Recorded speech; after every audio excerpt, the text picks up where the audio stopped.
কিন্তু যুদ্ধটো হ'ব হা। আজি শিৱসাগৰৰ দৰে জেগাত ৰংঘৰ চাৰিআলি, ৰংঘৰৰ পৰা 100 মিটাৰ আঁতৰত ৰাতি 11টা বজাত সন্দেহযুক্ত মানুহ, খিলঞ্জীয়া মুছলমান সকলো লগ হৈ নাৰায়ে তকদিৰ আল্লাহু আকবৰ ধ্বনি দিছে। কিন্তু আমাৰ মুখত আজিলৈকে জয় শ্ৰীৰাম শুনিছে নেকি? আমি জয় অসমৰ স্থিতিত আছোঁ, জয় অসমেই কৈ আছোঁ, কিন্তু তেওঁলোকে ক'ব নাৰায়ে তকদিৰ আল্লাহু আকবৰ, আৰু আমিতো আজিলৈকে হৰ হৰ মহাদেৱ আৰু জয় শ্ৰীৰাম কৈ ৰাস্তাত ওলোৱা নাই।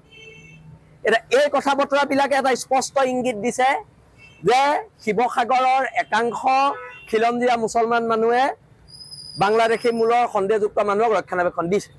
সঁচাটো সঁচা। আহক, আমাৰ গোটেই প্ৰত্যেক ফুকন নগৰ মেলা চকৰ গণপতি মই নিজেই যাম, এক ঘৰ মানুহৰ পিছফালে হিন্দু বাংলাদেশী আছে নি আপোনালোকে দেখুৱাই দিয়ক। চৰজমিন তদন্ত কৰক, চৰজমিন তদন্ত কৰক আপোনালোকে। যেতিয়ালৈকে আমি হিন্দু বাংলাদেশী বিৰোধ কৰি আছিলোঁ, মাৰোৱাৰী মানুহৰ বিৰোধ কৰি আছিলোঁ, বেংগলী মানুহৰ বিৰোধ কৰি আছিলোঁ, বিহাৰী মানুহৰ বিৰোধ কৰি আছিলোঁ, তেতিয়ালৈকে আমি জাতীয়তাবাদী। আৰু যোনদিনাই আমি মুছলমান বাংলাদেশী বিৰোধ কৰিলোঁ, আমি সেইদিনা সাম্প্ৰদায়িক। এইবোৰ কথা বতৰা নচলিব, নচলিববোৰ একদম স্পষ্ট কৰি দিছোঁ। যদি শিৱসাগৰ জ্বলে জ্বলিব, কি ভয় খাই আছোঁ নেকি কাবালে? সিহঁতি জ্বলাব, আমি কি হাতত খাৰু পিন্ধি আছোঁ? জ্বলিব, শিৱসাগৰ জ্বলিব, মই কৈ দিলোঁ।